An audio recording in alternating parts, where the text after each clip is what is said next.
Hello students, MNC education welcomes you all. MNC education में आप सबों का बहुत बहुत स्वागत। Today we are going to do three dimensional geometry and in three dimensional geometry we are going to do equation of a line in space. देखिए, अगर आपको स्पेस में कोई लाइन डिसाइड करना है तो उससे पहले थोड़ी सी नॉलेज जो है टू डायमेंशनल की भी चाहिए।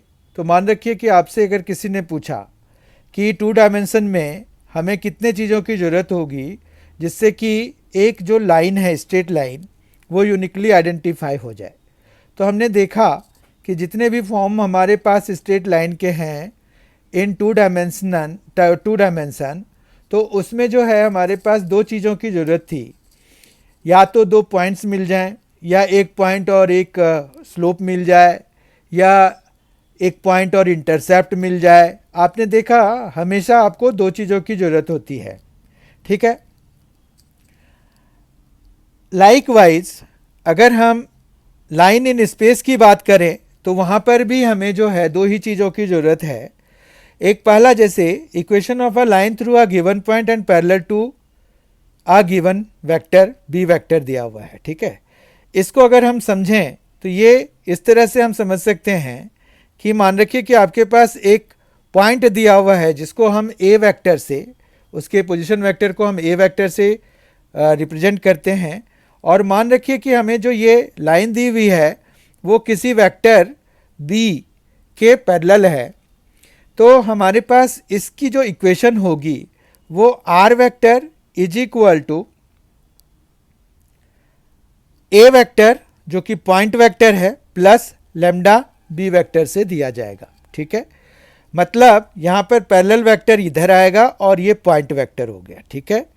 ये पॉइंट वेक्टर, और जबकि ये हो गया कि जिसके पैरेलल है, पैरेलल वेक्टर। समझ में आई बात? तो आप जो है इन दोनों को मिला करके ये जो हमें मिला है ये कौन सा इक्वेशन मिला है, तो इसको हम कहते हैं वेक्टर इक्वेशन। इसको हम वेक्टर इक्वेशन इसलिए कहते हैं क्योंकि यहाँ पर वेक्टर्स इन्वॉल्व हैं, ठीक है। तो वेक्टर इक्वेशन इसका नाम हो गया। आई होप आपको समझ में आ गया होगा कि ये वेक्टर इक्वेशन है हमारे पास। अब जो है कार्टेशियन इक्वेशन की बात अगर करें तो हमें जो है डायरेक्शन रेशियो इसका सपोज करना पड़ेगा।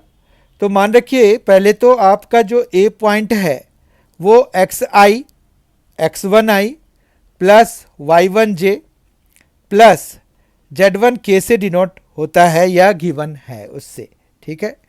और जो बी वेक्टर है आपके पास वो बी वेक्टर भी आपका यहाँ पर b1i cap plus b2j cap plus b3k cap से रिप्रेजेंटेड है, दिया हुआ है, ठीक है। तो अगर हमें कार्टेशियन इक्वेशन चाहिए, कार्टेशियन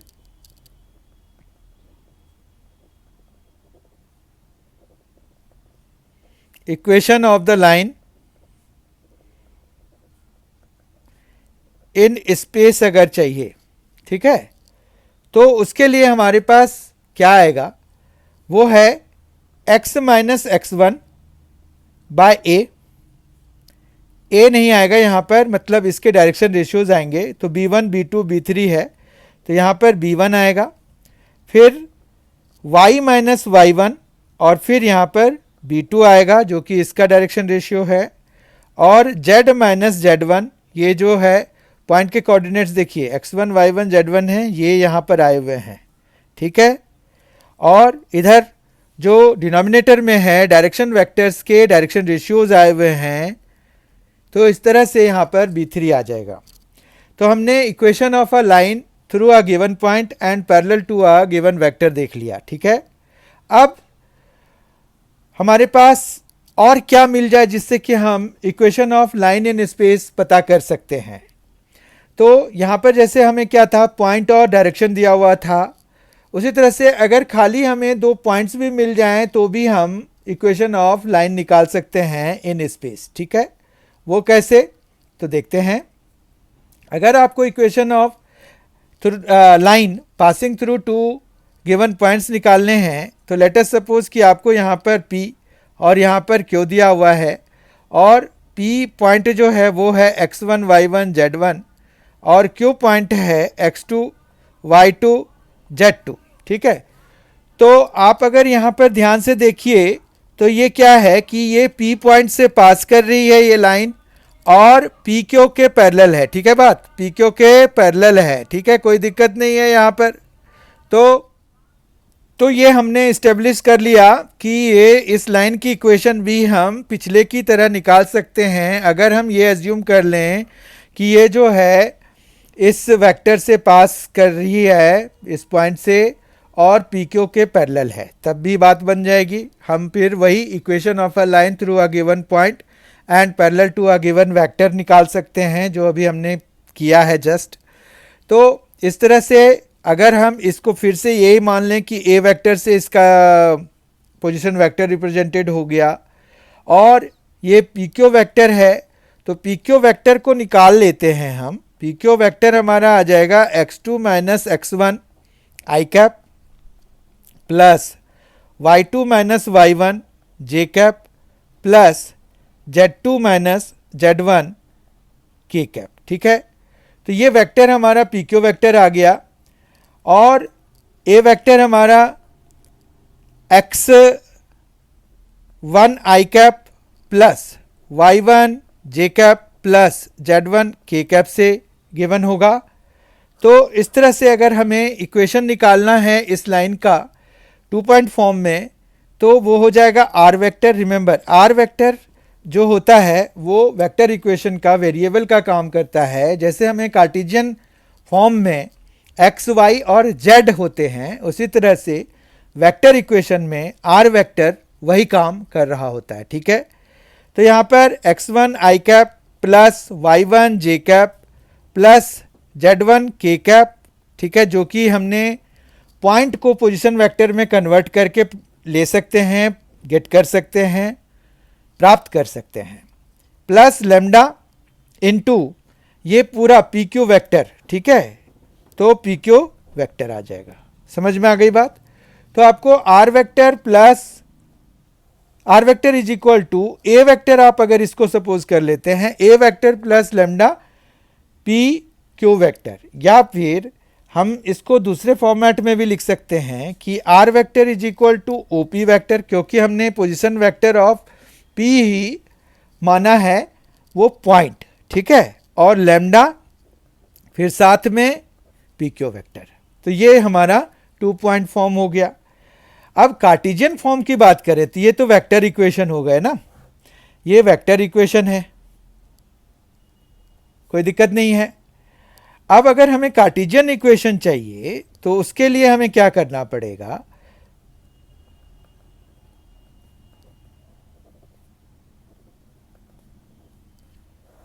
कार्टेशियन इक्वेशन के लिए x माइनस x1 अपॉन में आएगा x2 minus x1, y minus y1 upon में आएगा y2 minus y1, z minus z1 upon में आएगा z2 माइनस z1, ठीक है। इस तरह से 2 पॉइंट फॉर्म हमारा कार्टेशियन फॉर्म में, 2 पॉइंट फॉर्म में जो इक्वेशन होगा उसका कार्टेशियन इक्वेशन ये है, और वेक्टर इक्वेशन ये वाला यूज़ कर लीजिए या फिर ये वाला यूज़ कर लीजिए। तो हमने अभी जो है जो equation of line in space के लिए जो 2 रिक्वायरमेंट्स हैं उन दोनों को, जैसे एक में हमें लाइन एक पॉइंट से जो जिस पॉइंट से पास कर रही है वो दिया हुआ हो और वो जिसके पैरेलल है वो दिया हुआ हो, तो हम लाइन की इक्वेशन यूनिकली बता सकते हैं, या फिर उस लाइन पर लाई करने वाले 2 पॉइंट्स दिए हों तो भी हम यूनिकली आइडेंटिफाई कर सकते हैं, यूनिकली बता सकते हैं कि लाइन की इक्वेशन क्या होगी। ये हमने दोनों कंसेप्ट्स डिस्कस कर लिए। अब नेक्स्ट सेक्शन में, नेक्स्ट सेगमेंट में हम जो है कुछ क्वेश्चन सॉल्व करेंगे, ताकि जो अभी हमने पढ़ाई करी, जो हमने सीखा, वो हमें अच्छी तरह से समझ में आ जाए और उसको अप्लाई करना आ जाए, या और भी चीज़ें जैसे हमें क्वेश्चंस का पता चल जाए कि क्वेश्चंस हमें इस कंसेप्ट पर बेस्ड कैसे पूछे जाएंगे।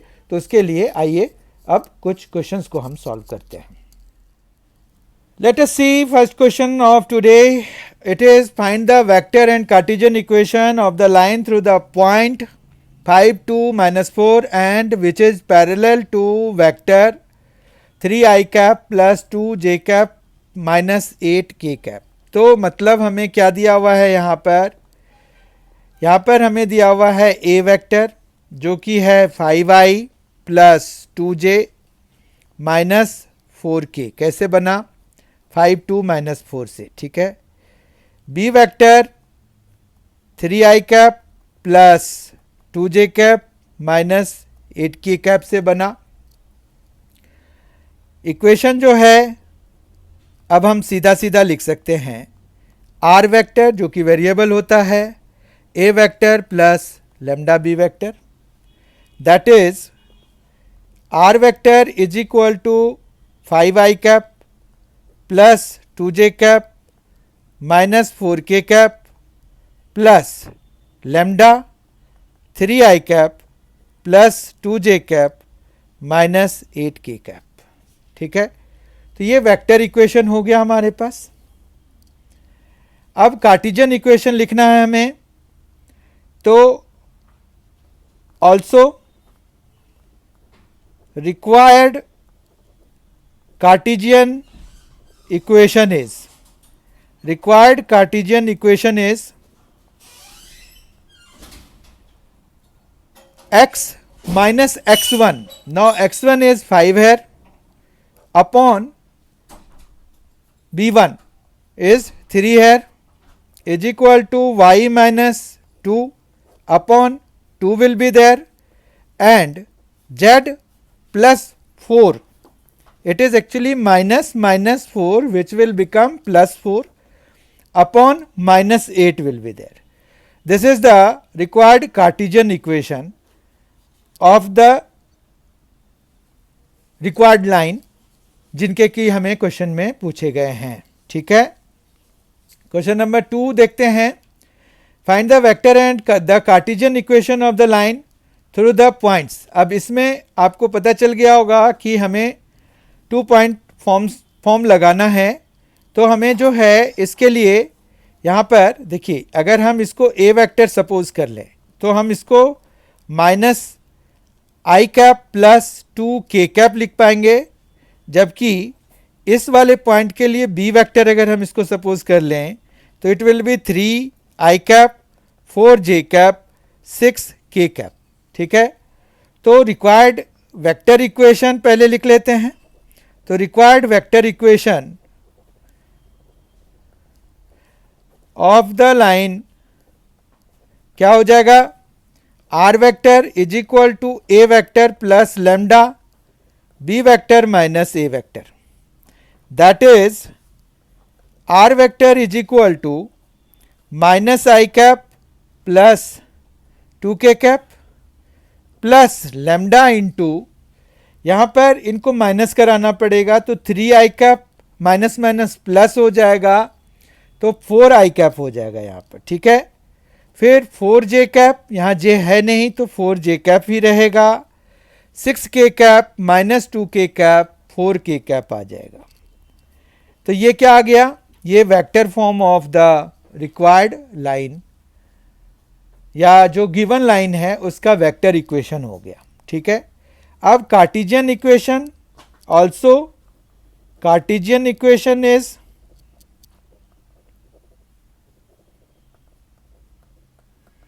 क्या हो जाएगा?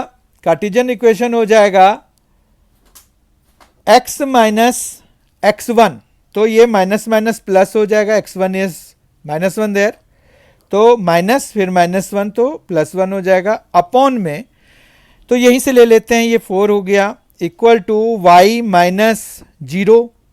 नहीं भी लिखते तो चलता. और ये 4 हमने अभी निकाला हुआ है. z माइनस 2 ये यहाँ से लिया और अपॉन में फिर से 4, क्योंकि ये सारे 4 4 4 हैं. तो डायरेक्शन रेशियोज जो है, जो डायरेक्शन वेक्टर है उसके सारे 4 4 4 ही हैं. तो इस तरह से कार्टेशियन इक्वेशन हमें ये आ जाएगा. यहाँ पर हमने 2 पॉइंट फॉर्म्स लगाए, 2 पॉइंट फॉर्म लगा करके हमने ये निकाला. ऐसे अगर हमें x2 माइनस x1 करते तो भी हमें यही आता, पर चूंकि हमने ऑलरेडी यहाँ कैलकुलेट किया हुआ था तो यहाँ से हम वैल्यूज़ ले लेते हैं, कोई ऐसी दिक्कत वाली बात नहीं है। क्वेश्चन नंबर 3 और आज के सेशन का आखिरी क्वेश्चन देखते हैं। The cartesian equation of a line is x plus 3/2 equal to y minus 5/4 is equal to z plus 6/2। Find the vector equation of the line. ये बड़ा ही सिंपल है। आपने ध्यान दिया होगा अगर फॉर्मेशन के वक्त में, तो हमें उसी के अपोजिट जा कर के निकालना है इसको। तो यहाँ पर अगर हम x प्लस 3/2 है is equal to y minus 5/4 है is equal to z plus 6/2 है अगर, तो हम इसको अगर x माइनस x1 की फॉर्म में लिखें तो we can write it like x minus minus 3 upon 2 will be there, y minus 5 is okay, no problem, by 4, z minus minus 6 will be there upon 2.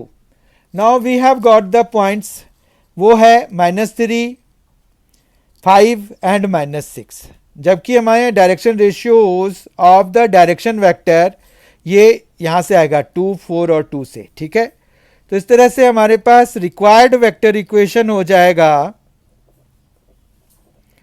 Required vector equation will be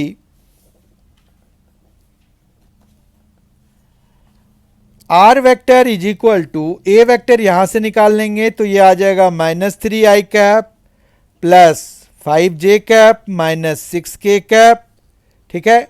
और plus हमें लगाना है lambda 2i cap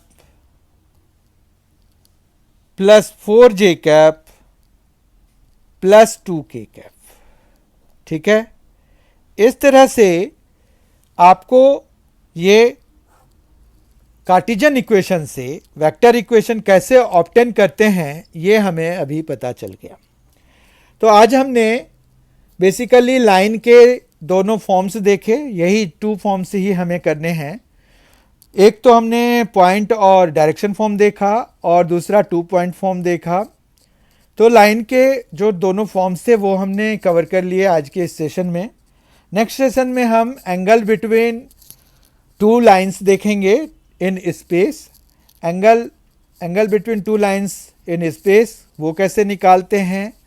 फिर हम shortest distance between 2 lines भी निकालेंगे in space, ठीक है। तो हमें जो है मेनली नेक्स्ट सेशन में 2 कंसेप्ट्स कवर करने हैं। एक है कि एंगल हमें 2 लाइंस के बीच में कैसे निकालते हैं इन स्पेस, और अगर हमें 2 लाइंस इन स्पेस दिए हुए हैं तो उनके बीच जो शॉर्टेस्ट डिस्टेंस होगा वो कैसे निकालते हैं, तो वो हम नेक्स्ट वीडियो में डिस्कस करेंगे। So please be there, and तब तक के लिए thank you so much for being with us. Thanks a lot. बहुत अच्छी तरह से तैयारी कीजिए एंड एंजॉय योरसेल्फ।